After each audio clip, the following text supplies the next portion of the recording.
चेंडू आणि पतंग. गावात होता एक छोटासा निळू. त्याला एकच खेळ आवडायचा, त्याचा लाल रंगाचा चेंडू. निळू रोज चेंडू घेऊन बाहेर पडायचा.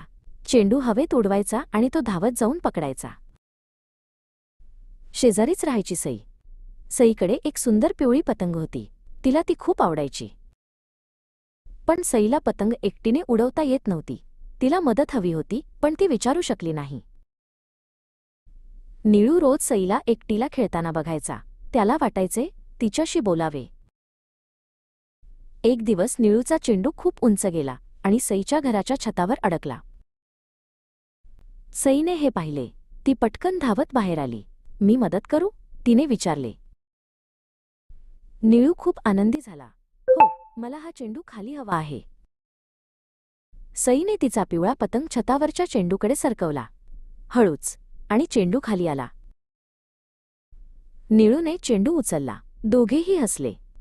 आता आपण दोघे खेळूया, सई म्हणाली. आणि त्यांनी चेंडू आणि पतंग एकत्र खेळायला सुरुवात केली.